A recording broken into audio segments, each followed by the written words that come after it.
आपका स्वागत है द रणबीर शो क्लिप्स में। बस देखते रहो और सीखते रहो। इंग्लिश आपने सीखी क्यों? क्योंकि जब मैंने LSD की और जब उसके इंटरव्यू शुरू हुए तो आई रियलाइज़ कि यहाँ तो सब इंग्लिश में बात करते हैं इन मुंबई। तो मुझे समझ आया कि अच्छा यहाँ तो बिकॉज LSD में if you see in lot of interviews I am just sitting quietly not speaking a word. फिर मुझे समझ आया कि ये लैंग्वेज तो आनी चाहिए। और बिकॉज जहाँ से मैं आया हूँ गुड़गांव, जो दोस्त भी थे आसपास के सब हिंदी भाषी हैं, and as I said English was just a subject for us कि ये जैसे सोशल स्टडीज़ है, मैथ्स है, ऐसे इंग्लिश है, इसको पढ़ के इसमें मार्क्स ला के पास होना होता है। बिकॉज कोई भी लैंग्वेज आपको बोलने से आती है, आपका एनवायरनमेंट आपको वो लैंग्वेज सिखाता है, और वो कभी था नहीं। फिर यहाँ पे आया तो समझ आया कि ये तो चाहिए। Then of course I started speaking conversing in English with people, टूटी फूटी जैसे भी तोड़ मरोड़ के सुन के बहुत सीखता था मैं सुन के कि अच्छा ये क्या, अच्छा ही के साथ डोंट नहीं आता, ही के साथ डजंट आता है, ओके। तो ये सब सीख के फिर लोगों से पूछता भी था कि एक सेकंड ये आपने यहाँ पे ऐसे क्यों बोला है, अच्छा ओके हाँ। इसके बारे में थोड़ा सा बात करना है क्योंकि ये एक बहुत की स्किल होती है जिसके बारे में हमारे देश में ज़्यादा खुल के बताया नहीं जाता क्योंकि लोग शर्मिंदा होते हैं इंग्लिश ना जानने की वजह से, which is a very weird. ये अपना कॉलोनियल हैंगओवर है कि इंग्लिश नहीं पता है मतलब आप खराब हो। करेक्ट। पर उस थॉट की वजह से लोग पूछते भी नहीं। एंड ऑनेस्टली आपकी इंग्लिश बहुत अच्छी है। लाइक आई डिडंट नो बहुत दिस। बेटर होगी अभी से, तो बहुत बेटर है पहले से। बचपन में मैं सभी से हिंदी में बात करता था। स्कूल जाकर जब आप हिंदी में बात करने लगते हो अपने दोस्तों के साथ, आपको थप्पड़ मिलते हैं आपके टीचर्स। Really? हाँ मुंबई में। हाँ, कि आप इंग्लिश में क्यों नहीं बात कर रहे। ओह। और थप्पड़ मार मार के ना आपसे वो हिंदी हटाई जाती है थोड़ी सी एटलीस्ट। और मैं कॉन्वेंट स्कूल में था टिल 4th स्टैंडर्ड। उसके बाद भी जहाँ गया वो एक थोड़ा सा फैंसी और स्कूल था, रिलायंस का स्कूल। वहाँ मेरे लिए भी एक कल्चर शॉक था क्योंकि मैं एक बहुत बेसिक स्कूल से था। तो सोचो अगर उस बेसिक कॉन्वेंट स्कूल में इंग्लिश को लेकर इतनी घिसाई हो रही थी तो यहाँ कैसे घिसाई हो। करेक्ट। मेरे प्रोनाउंसिएशंस अच्छे नहीं थे, मेरी इंग्लिश एक्चुअली खराब थी as compare to the average. तो घिसाई की वजह से मुझे इंग्लिश इंप्रूव करनी पड़ी, पर ये करते करते ना मेरी हिंदी थोड़ी सी खराब हो गई। करेक्ट क्योंकि आप थप्पड़ खाते थे हिंदी बोलते, प्रैक्टिस आदत छूट गई। हाँ। तो जब हमें YouTube स्टार्ट करना था इन हिंदी, मेरा ये इंग्लिश चैनल था पहले, हमने एक नया जहाँ ये चैनल अभी वो थोड़े टाइम बाद स्टार्ट हुआ और मुझे हिंदी के ट्यूशन्स लेने पड़े। अच्छा। To talk on screen. Oh. क्योंकि आप दोस्तों के साथ बात कर सकते हो, कॉन्वर्सेशन हिंदी ठीक है, पर जब आपको मैं लोगों को फिटनेस सिखा रहा था या पर्सनल फाइनेंस सिखा रहा था, वो एक जगह पे खड़े होकर खुद स्क्रिप्टिंग करनी होती है।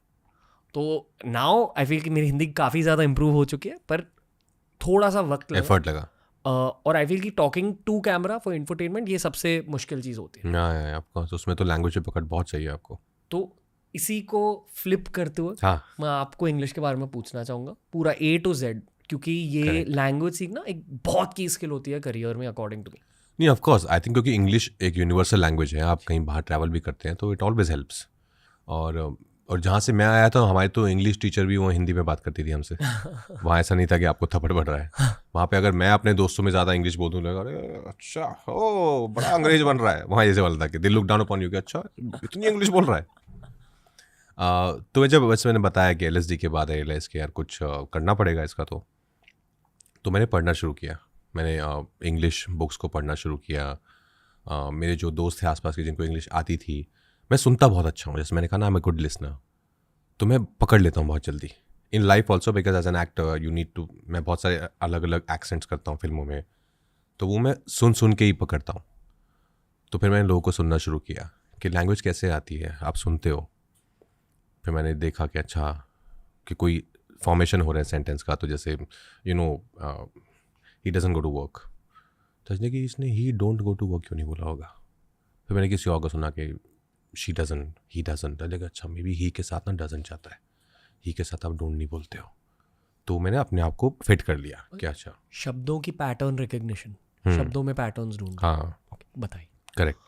तो ये सब आई थिंक धीरे धीरे इट्स एन ऑर्गेनिक प्रोसेस। ऐसा नहीं कि 3 दिन का कोई मैंने कभी इंग्लिश क्लास नहीं की कभी, लेकिन सीख के सुन के अपने आप सुन के मैंने उसको सुनता रहा, जमा करता रहा, started using it in my life. किसी को 2 लाइन इंग्लिश में जवाब दे दिया तो लगा कि हाँ सही बोला यार। अपने आप में भी कॉन्फिडेंस आता है आपको जितना आप बोलते हो। जैसे I am sure when you started out in Hindi and now you must be feeling more confident than how you were earlier. हाँ डेफिनेटली, मतलब Yeah, वही same. ज्यादा बात करके, करेक्ट, ज़्यादा बात करके, तो वही हुआ मेरे साथ भी।